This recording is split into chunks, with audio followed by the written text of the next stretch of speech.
trying to understand what the world is and who's asking the question.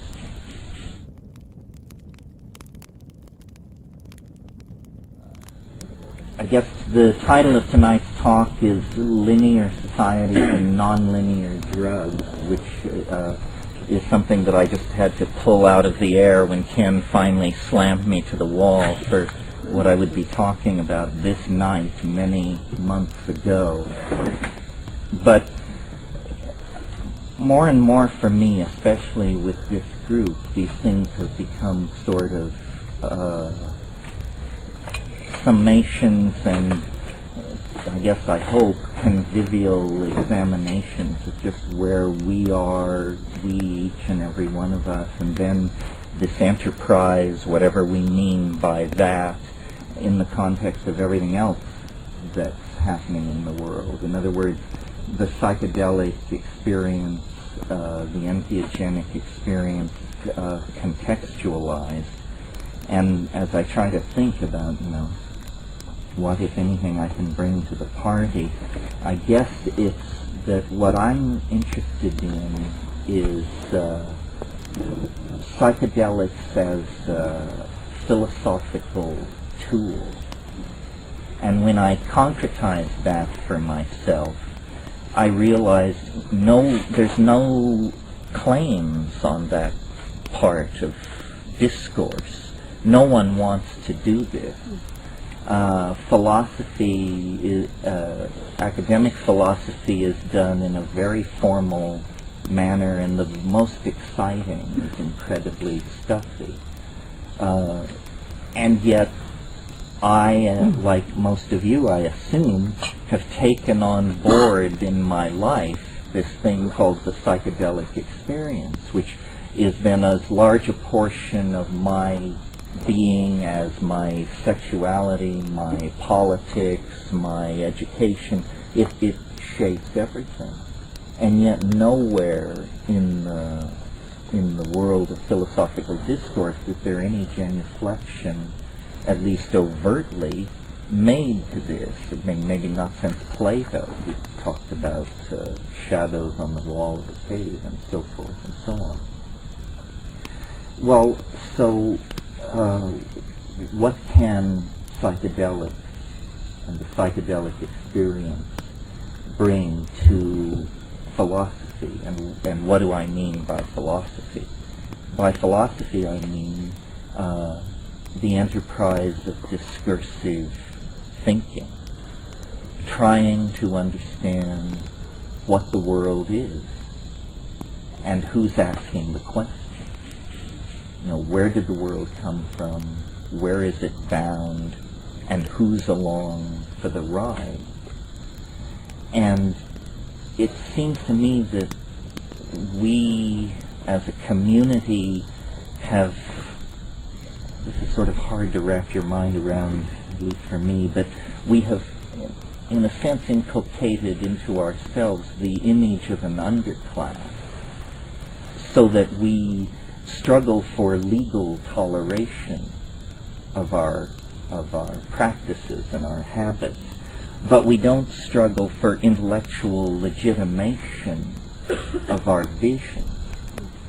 We accept that they are somehow contextually marginal. And as I thought about that, I realized that that is a limitation on the community.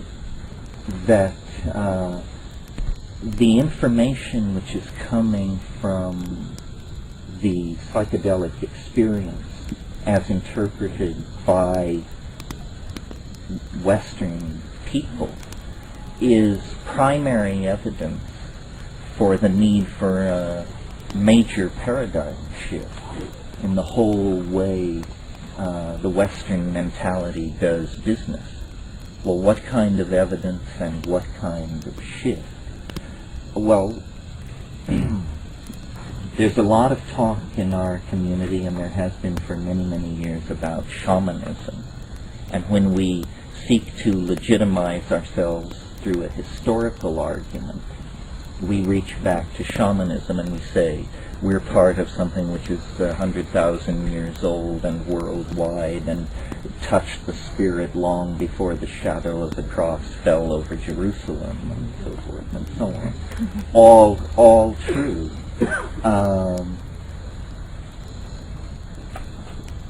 And in a way, that has, I think, that tendency, which is part of the broader tendency in the Western mind to valorize and grow nostalgic over the primitive, has put a certain political cast on our stance and our position. But what we are is, again contextually, is a culture of science. And I'm speaking now of our community. It's the Albert Hoffman and the Dave Nichols and the Sasha Shulgins who have kept our canoe afloat. These are men of science. Its methods, its vocabulary, its culture.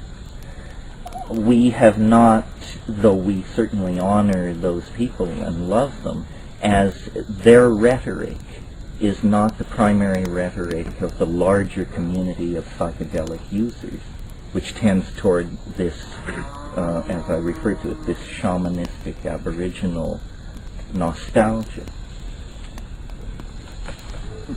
Let me just turn left here for a moment and say, I feel more comfortable with the scientific end of things. I think the news coming out of science is the most psychedelic news there is. When I go to the internet, I go to things like Science Alert and the Hubble Picture of the Day and this sort of thing. And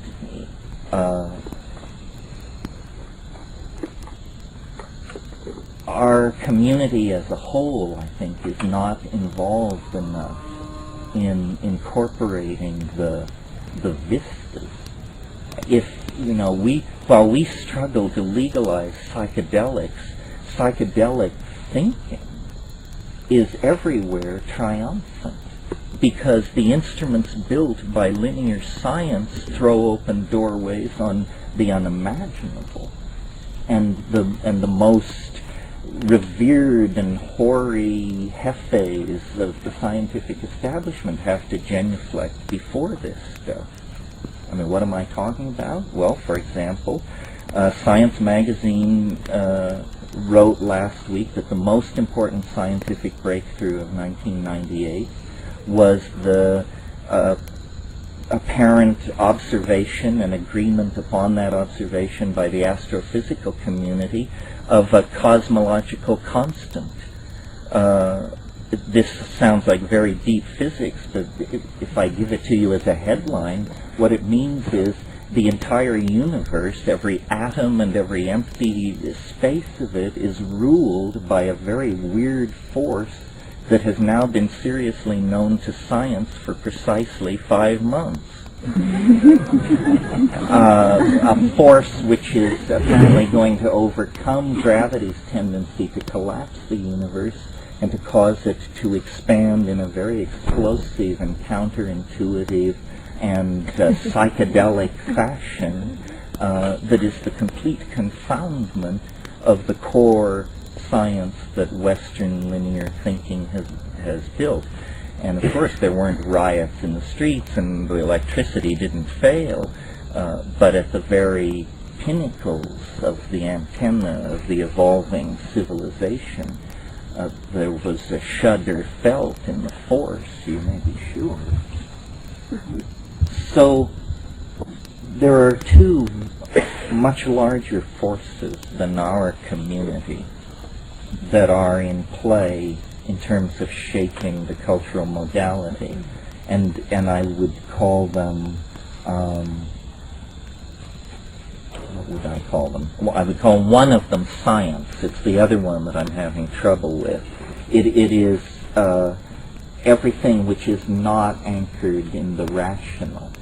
You know, the 20th century is the most spectacularly celebratory has the most spectacular celebratory affair with the irrational since the 16th century. I mean, never before have so many prophets, wizards, wise women, casters of runes, and seers of visions moved among the people, plying their wares.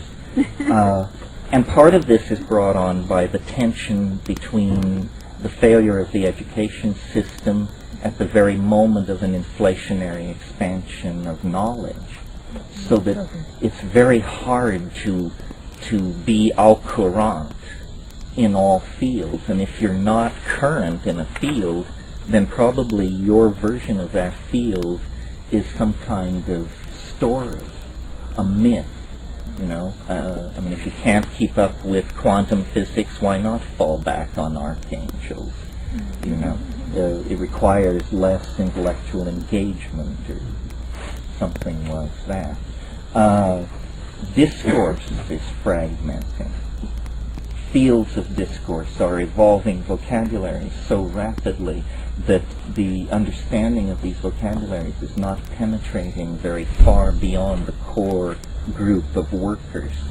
So then this is creating kind of islanded systems of self-reference, where outside those systems of self-reference, information doesn't travel. The people who are the gene splicers know very little about remote sensing, and both of those parties know very little about recent discoveries in astrophysics, for example. So there's an intellectual fragmentation. I live in Hawaii and in a forest in fairly remote conditions, and so I entertain all this in my mind all the time and try to, my faith, and I assume it's the psychedelic faith, although we've had some fairly existential characters in our ranks over the years.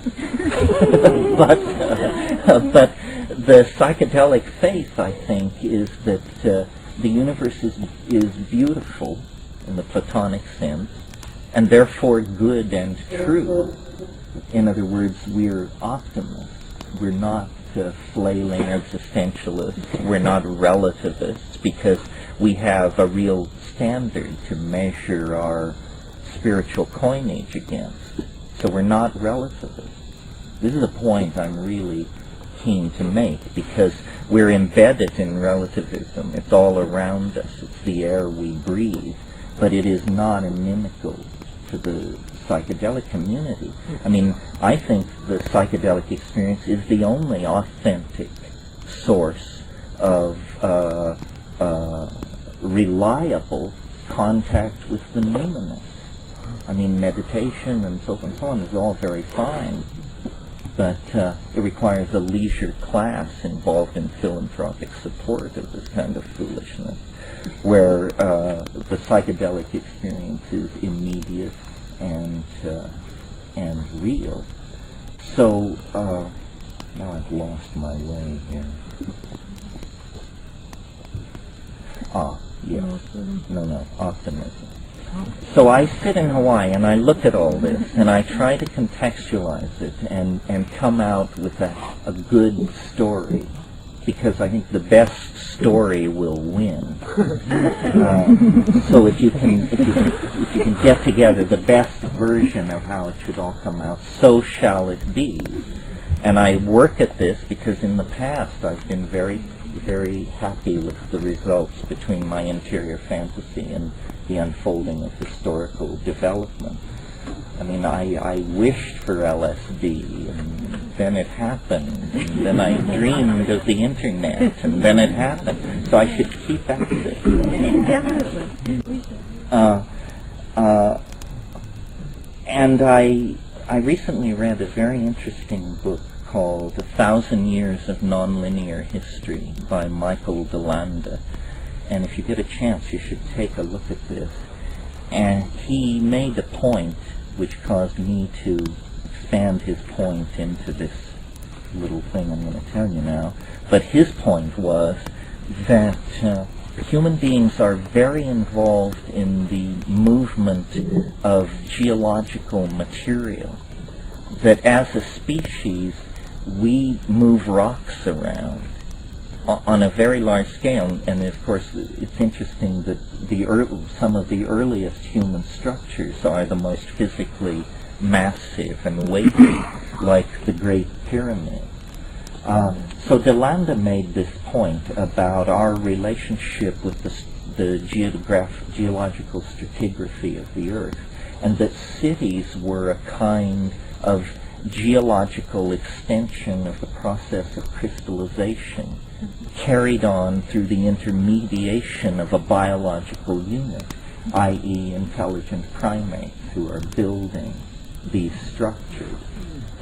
And I thought that was very interesting. I had never considered it before. I've talked about virtual reality, and I've said that it's nothing new, that was a virtual reality, and Çatalhöyük was a virtual reality, but done in stucco and fired ceramic and stone, and that when the medium is so intractable as stone, the epistemic assumptions that get formed about what reality is are very different than if you can build Versailles at the click of a mouse button. But nevertheless, it's the same. But embedded in my reading of DeLanda was, I've been thinking a lot, and I talked to you a lot last year, about artificial intelligences and minds which are not human, minds which are very different from us, intelligence which is very different from us. While the naive are scanning the stars, our appliances have become telepathic. There is a very strange kind of intelligence being called into existence by ourselves, strangely enough. And this is the connection to DeLanda, this artificial intelligence which is being called into being by human activity is made of the same materials as and Çatalhöyük.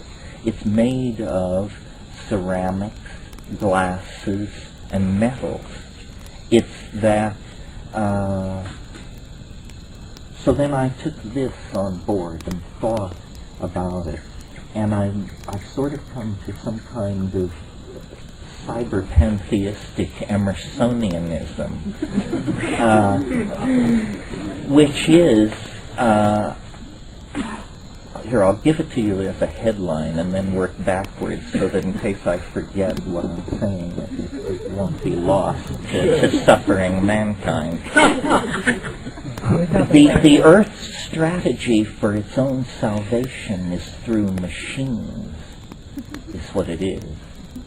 And human beings are some kind of, we are the deputized spouse, we are the bride in this alchemical rarefaction of glasses, ceramics, metals, and volatile materials.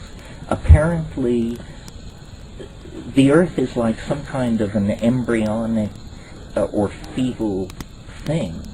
And at the end of its gestation, what is happening is it is ramifying its nervous system, is appearing in its developmental, in the unfolding of its morphogenesis. And as we contemplate nanotechnologies and see ourselves working through bacteria and this sort of thing at the engineering level, you have to be blind to not then reflect back upon the fact that in some sense we are already working at that kind of level at the behest of it is not clear who, because nobody ever asked the question in quite this way before. The answer to who, I think, is the Earth. And that what lies ahead at the end of the linear tunnel of Western subjectivist, positivist, structuralist assumptions that we've been operating, when we hit the end of the tunnel and burst out into the larger mental space of cosmic evolution, what we are going to find is that we are partners, actors in a cosmic drama that involves the Earth at one polarity and machine at the other polarity, as the expression of the will of the Earth toward a kind of self-reflective transcendence that is achieved through machine-human biotic symbiosis. And this is, there'll never be a headline which says this.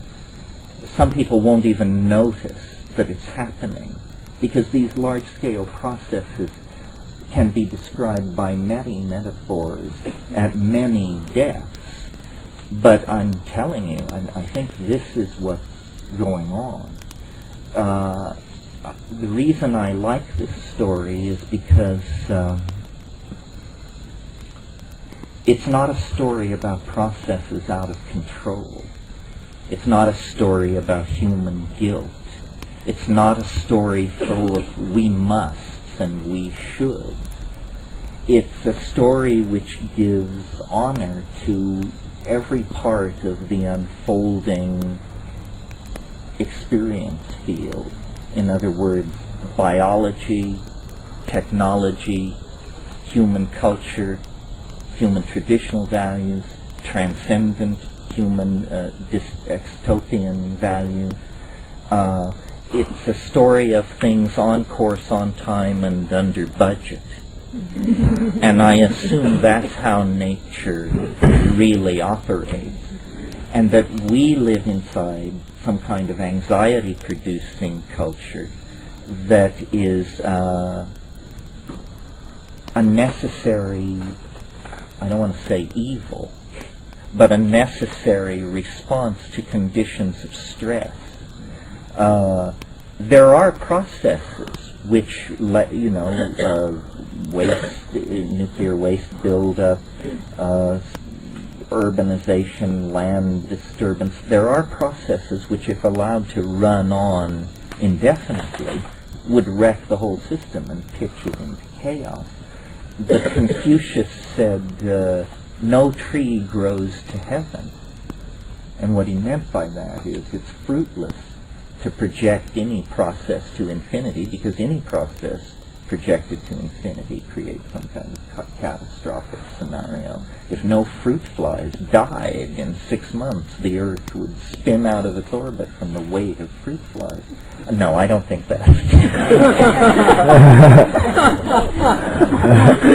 But what an image. Somebody once told me if the Earth completely disappeared except for its nematodes, that you could still see the outlines of the continents if you were standing on the moon. I thought, now just who gathered this?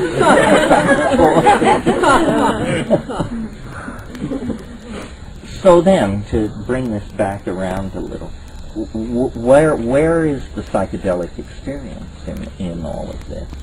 Well, it used to be called, or at one phase it was called consciousness expansion. And consciousness expansion in human beings is going to become an absolute necessity. Because we are summoning out of the woodwork of cybernetic technology machines that are going to require super intelligent humans to direct and have discourse with them. This is happening. It is already happening. I mean, the internet is this. I mean, it doesn't tap you on the shoulder and remind you to brush your teeth, but it is, a partner in the understanding of the world that is genie-like. That's the image I have when I sit down to it. It is all John Dee would have asked of his archangelic messengers. He wanted instantaneous information on the political situation in the courts of Europe. He wanted information on the course of the Drake's expedition, then on the other side of the planet.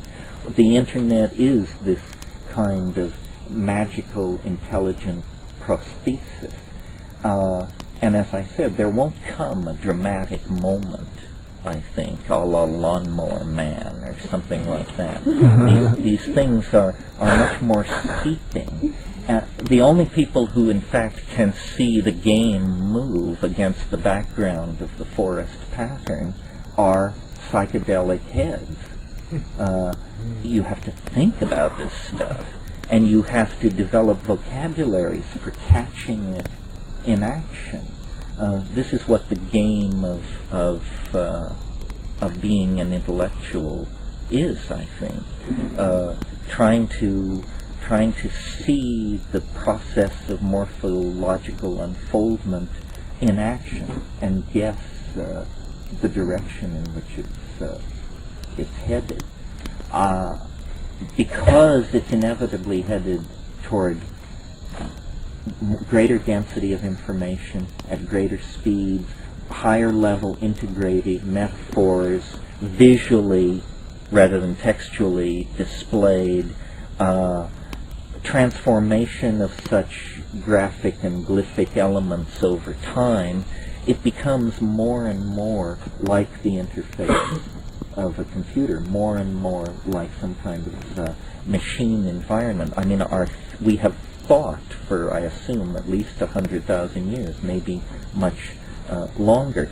But the quality of thought, it was early. When it was early, it was intermittent. It was thin. It was a groping. It was an undigested intuition, a perception slipping away from the mind's eye because of media reinforcement and education and acculturation and the passage of 100,000 years.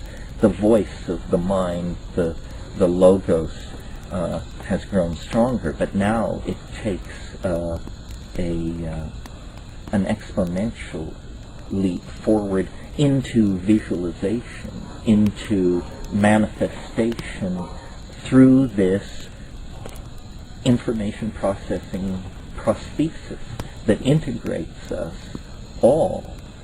And, I can imagine a future not very far away where the individual, the expression of the individual is lowered, is more muted. I mean, this is the most individualistic, individual worshipping century, the century just ending, that we have ever known. And its great accomplishments, its great works of art were all accomplished by individuals and political undertakings such as the Third Reich and so forth and so on. Also highly motivated individuals who rose above the masses. I'm not sure we can afford the luxury of that kind of exhibitionistic individualism in the future. And I think probably it's not that we're talking about a restriction of human rights. We're talking about a transformation of human drives. The states of integration and collectivity that will be sold as public utilities in the next century are anticipated now by group psychedelic experiences, ayahuasca sections, this sort of thing. And the dichotomy, and I think I made this clear when I talked about the earth and machines, the dichotomy between the natural and the artificial is an obsession of the 20th century, hence canceled now. In fact, a whole bunch of things are canceled. We were talking at home about how Roger Shattuck in his History of Dada said that the 20th century couldn't wait to be born. It was born in 1888 at the death of Victor Hugo. And then I said, well, so if it was born in 1888, when did the 20th century end? And I think it ended in 1992. It expired early with the birth of the World Wide Web. What defined all that, modernity, was mass media. Mass media shaped that whole psychology, and it is now archaic. It is now, it's not archaic, it's obsolete. It's wonderful that the phrase 20th century is beginning to have that wonderful brown gravy Edwardian tone that used to be reserved for the term 19th century, meaning, those terribly stuffy and confused and rather silly people who just didn't quite get it right, but were doing the best they could and muddling through, and thank God they gave way to us, the people of the 21st century. Let me see. Is there a flashlight? I have a page full of notes. I needn't be so... Is there anything here that wasn't touched on? Well, some notes about this planetary intelligence. Thank you, Jim. And how all that works. One of the insights that I've been reading different people this year, maybe you can tell, and one of the people I've been reading is Greg Egan, who I talked about last year, but now I've read more. Now I've read Diaspora, and the ones where he makes no effort whatsoever to explain it to you unless you've already done your homework. And and then Jonathan today, in his lecture, talked about DNA a little bit, and frame slippage and all of that. And it reminded me of it. The thing that I'm coming to from my psychedelic experience and my life experience and the whole ball of wax is, I said for many, many years that the world is made of language. That was just sort of one of my bumper stickers. But I think that there's that carries some of the flavor of what I want to say there. But that there's more to it than that. It's that everything is code. Everything is code in the sense that hackers mean when they say they write code. When Sasha stands up and waves his arms and draws what he calls the dirty pictures, he initiates you into a code, a vocabulary with very defined rules and quick to learn, and then they're like tinker toys. Once you know the rules of the connectivity, then you can sit down like a child and begin to stick these things together and say, well, what would this be like, and what would this be like, and does God allow this, or does this break the rules, and so forth. The DNA is like that. Human language is like that. Human body language is like that. Machines communicate like this. In fact, this is a bridge which connects us. This is the great overarching bridge which will connect us to the machines, that they, like us, are commanded by language. And so this realization that everything is code, and code moving on many levels, is, I think, a further... It's more primary than the perception, for example, that things are made of space, time, matter, and energy.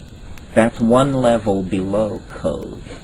The code codes for space, time, matter, and energy. It's much more like we're in a simulacrum, some kind of machine environment. And in fact, I like that idea, because I've always sensed, and psychedelics have always intensified this intuition in me, that the universe is a puzzle. Life is a problem to be solved. It's a conundrum. It's not what it appears to be. There are doors. There are locks and keys. There are levels. And if you get it right, somehow it will give way to something extremely unexpected. DMT is a perfect example of that. And of course, at the molecular level, it literalizes that metaphor. I mean, the DMT is the molecular key, the extraneous object introduced into the front door of the synaptic receptor. And then, you can plunder the palace for 5 minutes.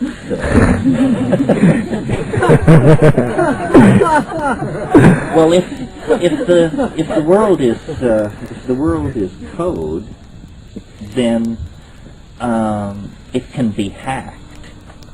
In other words, it needn't stand still in quite the same way that it stands still in your mind if you believe in something called the laws of physics.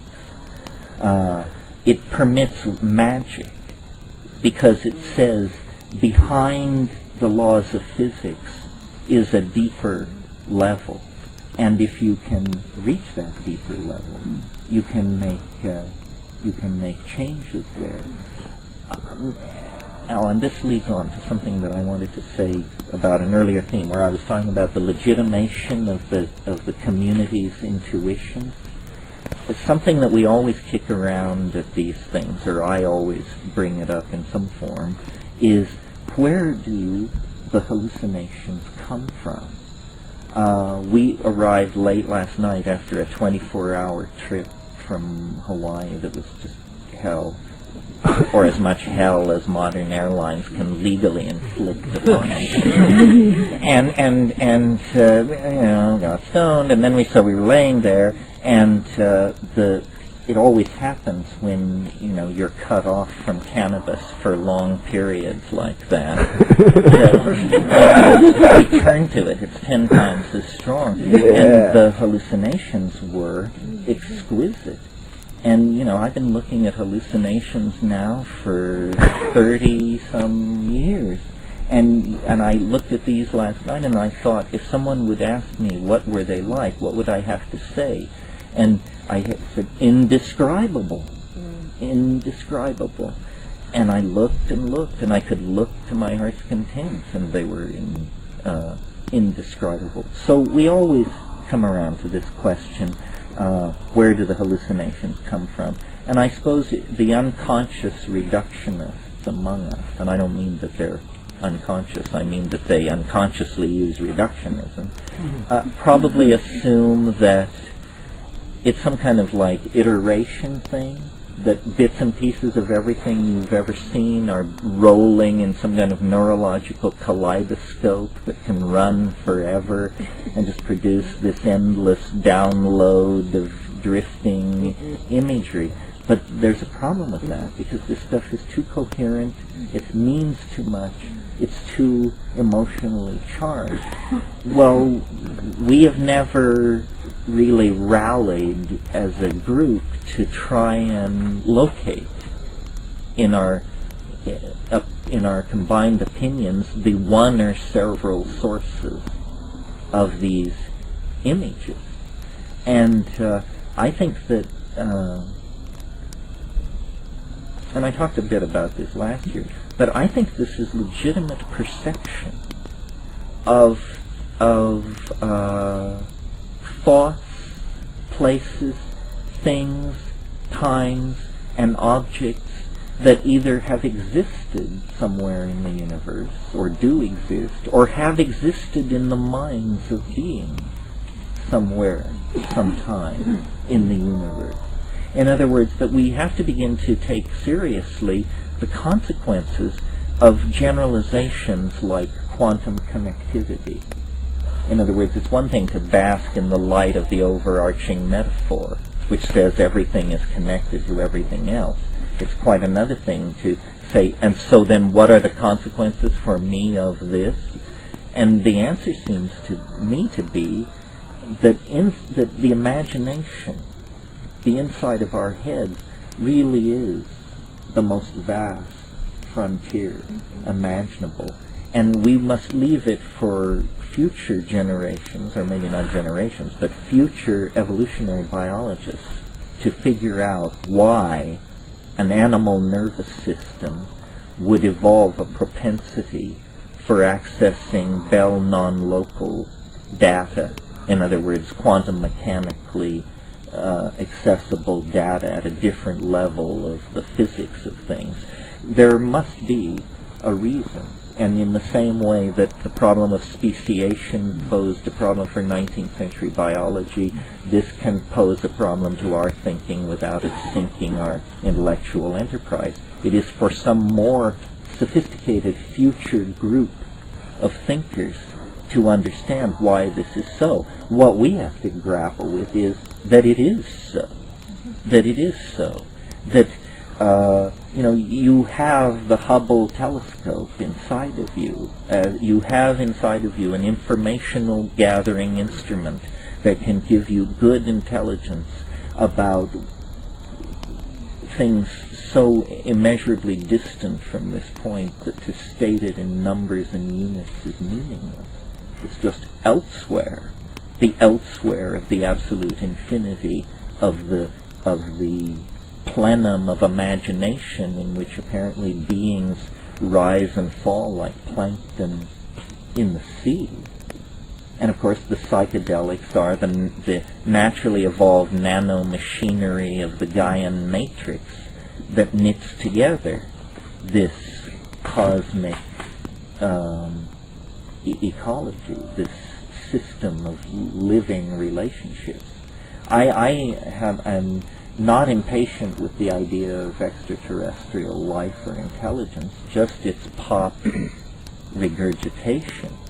But I think probably planets like the Earth are alive and conscious, and they use the technologies that the species native to them evolve to cast images out into the larger universe, that the dialogue among cosmic minds is a dialogue among entire planetary ecosystems. It can't be trivialized into some take me to your Liebig scenario. Still less can it validate the unscheduled visit of pro bono proctologists from nearby sites. You have to get a grip.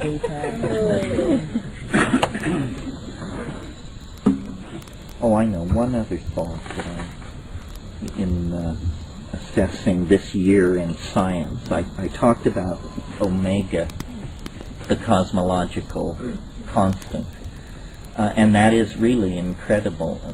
In fact, let me do a personal breast-beating thing and point out to you that this thing that they have come upon, omega, the cosmological constant, this absolutely, 50 years ago or so, Einstein called it the biggest blunder I ever made, because he played with the necessity of this thing to keep the universe from falling in on itself, and then he decided it was an unnecessary construct and that it led to such weird conclusions that it had to be gotten rid of.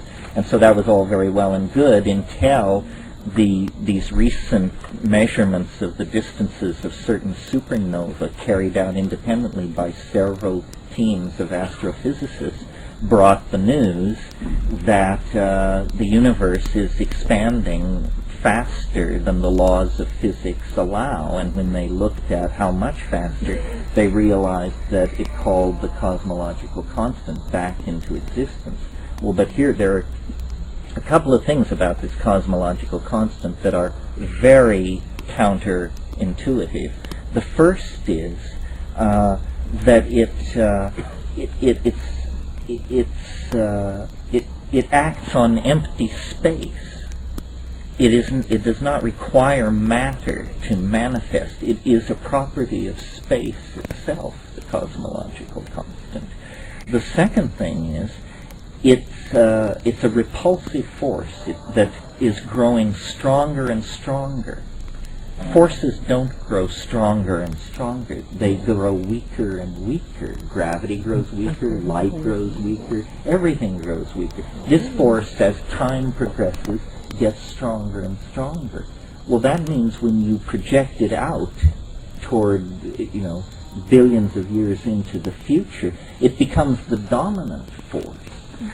It overcomes gravity, it overcomes the strong force, the weak force, it overcomes all the forces, it becomes the dominant force.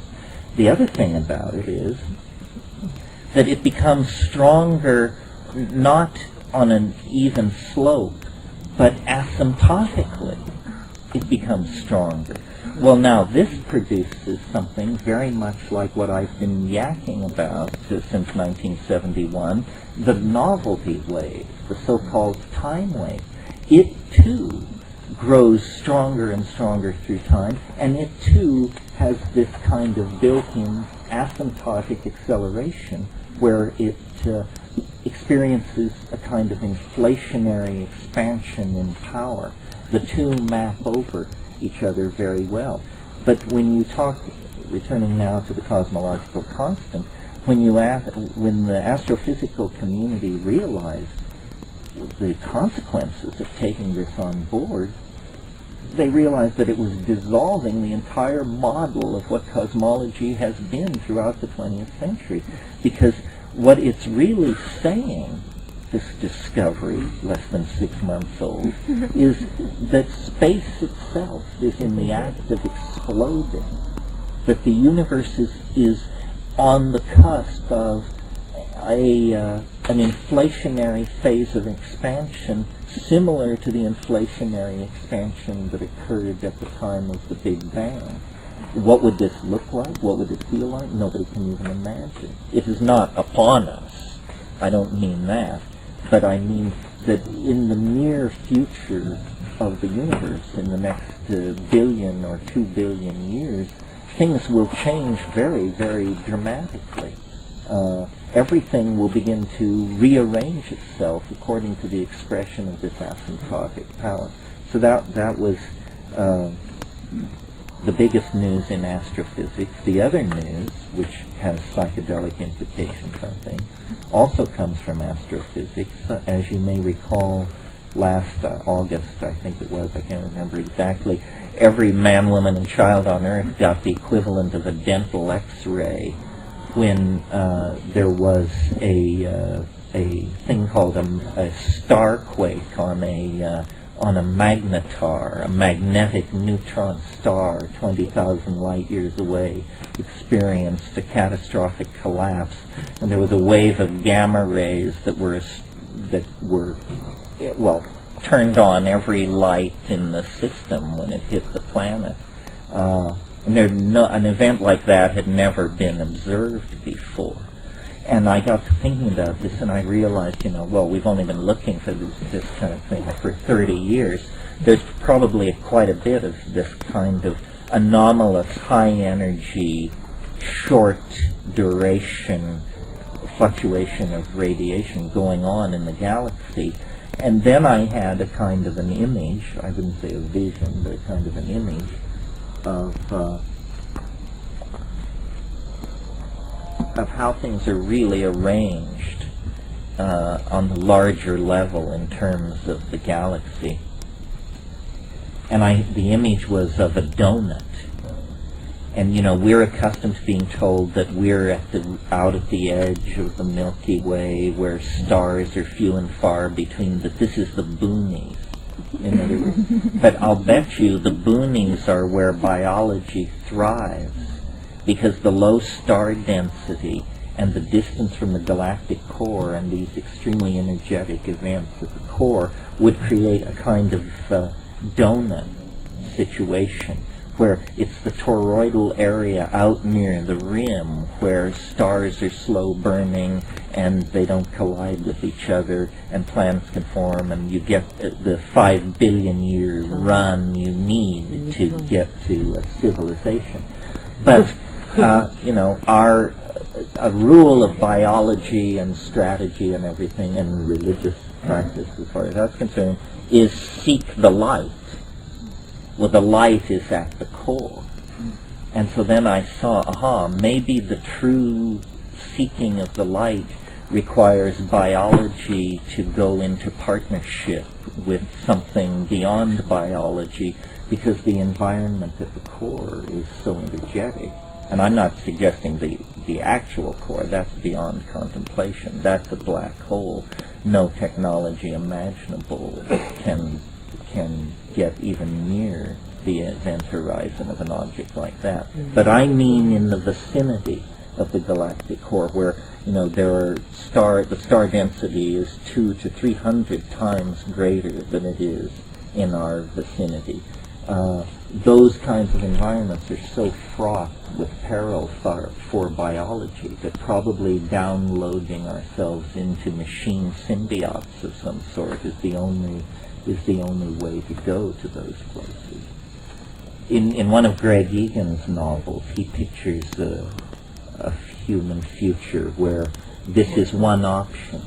You can fuse yourself with a starship and set out to check out the neighborhood. Or you can join the Amish and till rye in Pennsylvania. Actually, I think you can't do that because something's happened to the earth. But some Hamish possibility is still available. Well, this is not like the sort of thing the other faculty members will be talking to you about, which is an intense and primarily important download of the homework, the chemistry, the botany, the behavioral impact, the archaeology, the ethnography of these substances. I ask myself all the time, how are we different from other people? Are we morally superior? Are we smarter? Are we richer? Are we kinder to the people we meet? And actually, the longer I look, the less I can tell. There are extraordinary examples of all of these things in and outside of our community, and extraordinary nudniks and jerks inside and outside our community. But we have in our hands tools that I think, if people were correctly presented with them and understood without hype and hysteria and hyperbole what this psychedelic enterprise is about, that we would win them to our cause, because our cause is the human cause, the cause of thinking and communicating and building and bringing into existence new forms of beauty, new possibilities for being. And this can be done without psychedelics, certainly. But with psychedelics, it is accelerated. And it has a feeling not only of immediacy, but of, the only way I can put it is correctness. It isn't the lonely neurotic artist thrashing toward some kind of self-reflection. It's the firm guiding hand of a greater mind, the logos, the earth, I'm not sure, but a greater mind. I mean, true art truly is truly inspired. And the muse, I don't think, was more real for Homer than it is for each and every one of us when we're in the presence of the mushroom, or ayahuasca, or DMT, or LSD, or something like that. So, I suppose I will go to the grave with life as mysterious to me as I found it when I came to consciousness around 6 or 7. But I think life is, whatever it is, it's an opportunity of some sort. And the things I have been most grateful for were the things that I met at the frontiers of knowledge, of sexual experience, of psychedelic experience. Knowing, feeling, and being one with being are how I would categorize that breakdown. So I think the future is bound to be very confusing and demanding for most people. And there are many claims on each of us and our intellectual loyalties and where we put our energy. Should we tolerate relativism? Should we be Mahayana Buddhists? What's our position on the Huichol? How do you relate to Monica? All these things that sort it out, But I feel actually like the thing that I always dreamed of in my early youth was a miracle.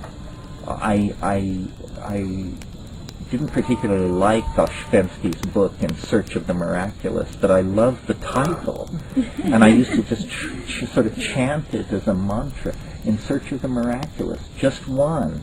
I knew the rules. Just one is enough, because one secures the possibility of an infinitude of miracles, whether you have observed them or not. Well, now I'm 52, and I've seen, I don't know, 4 or 5, which is 4 more than necessary to make me a lifetime optimist. But the recurrent, the enduring miracle, however it's achieved, is the psychedelic rush.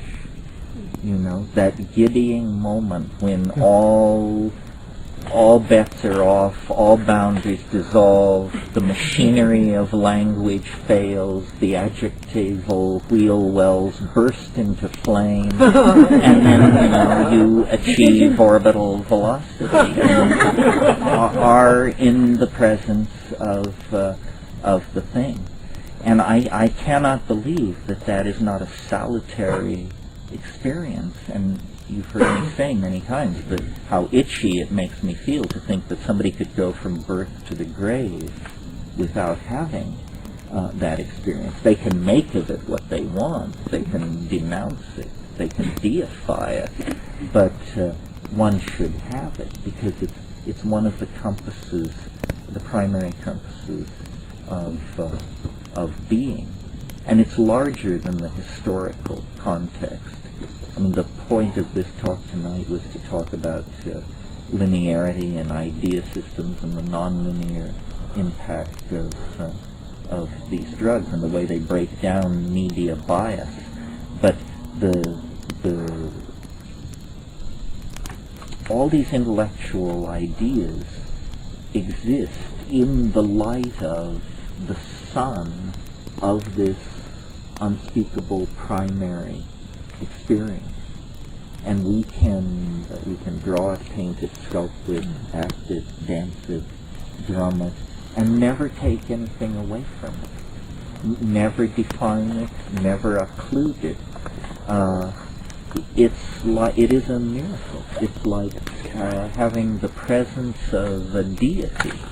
It's, I think, very hard for me to open myself up at any given moment to the full implication of how fortunate I am and how good life is in the shadow of this particular tree. Anyway, that's the formal talk for tonight. Thank you very much.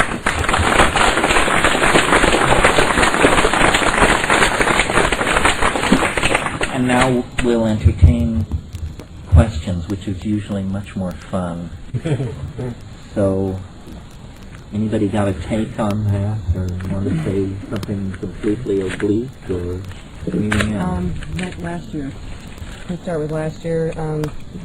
Human intelligence, our giant intelligence, artificial intelligence, extraterrestrial. Can you speak up? You'll repeat it.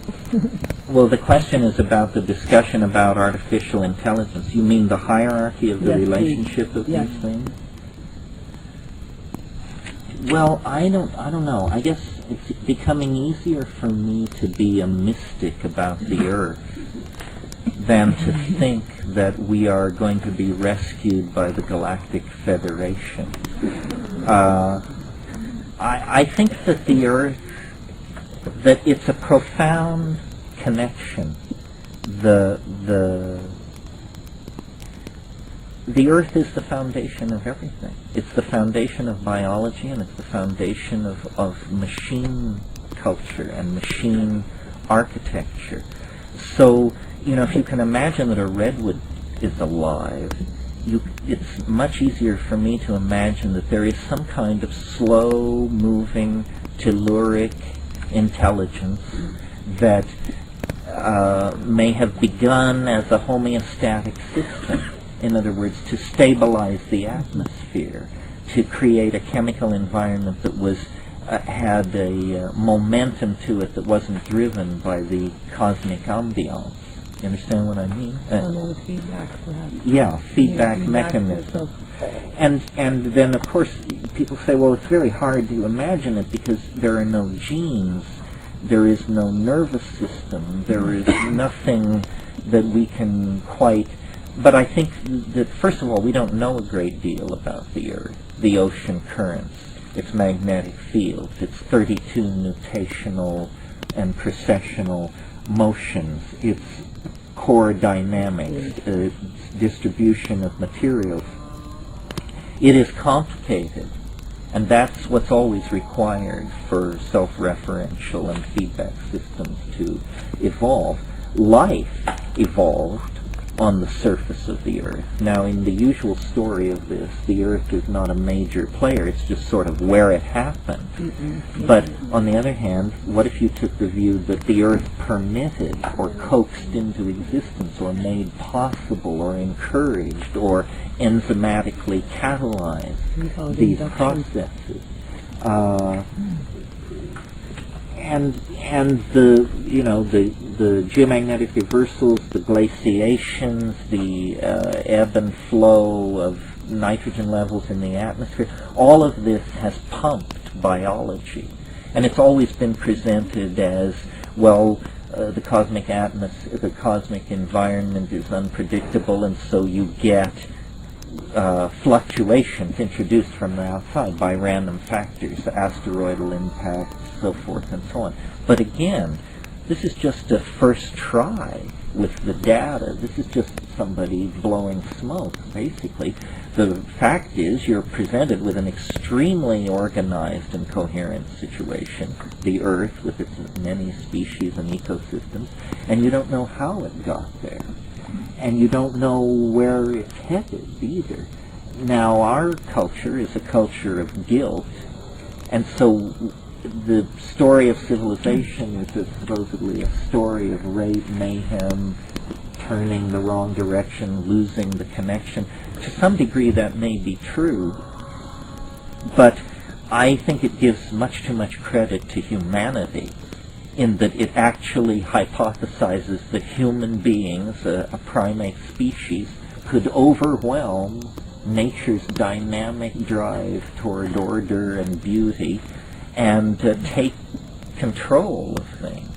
Well, that's our myth about ourselves, is that we can take control. But we never have gotten control. All of our societies have been a mess. All of our explorations have been brutal and negatory. So, and now comes the machine. And they are produced by biology, which comes from the Earth. And what are these machines made of? Well, glass, crystal, arsenic, copper, gold, all these things. And they're being hooked together exactly on the model. Clearly the machines are modeled on biology. We talk about connecting them. We talk about languages. We use a vocabulary that we had previously used for biology to talk about these things. And you see there's a funny thing built in there, which is we are designing the machines to be more and more intelligent. But what we don't understand is that they operate in a different universe from us because we operate at about 100 hertz. A machine you can buy down at any computer store operates at 400 megahertz. That means that you can run an eternity of human lives in an afternoon. It means, in a way, that we are creating a creature that lives in a different kind of temporal universe than us. And we are teaching them to design themselves to be ever more intelligent. And once some kind of intelligence arises, because it's intelligent, the first thing it does is design a more intelligent version of itself. Well, at 400 megahertz, and with a worldwide amount of processing power to draw on, you can imagine something coming to embryogenesis in a matter of hours. Something emerging recognizing itself for what it was, and then just starting up the ladder. And what would this look like to us, and where is our place in it? This is the adventure of the future. We are going to be a different kind of people, because we're going to have to live in the presence of alien minds that will be manifestly and obviously alien. They won't hold back, and they're not going to be, at every moment interested in us either. In fact, we will become, a footnote in their encyclopedia of being, and what they become in our encyclopedia of being remains to be told. But this is all happening, and it's just a matter of the coalescence of technology and language before more and more people recognize it. As I say, there isn't a speed bump. There isn't a dramatic moment where everybody gets it. But when you talk to the people who actually work in these fields, they know, that this is the Faustian enterprise of all time. This is the handing over of the destiny of the planet to the companion mind that our history and our science and our souls caused us to summon into being.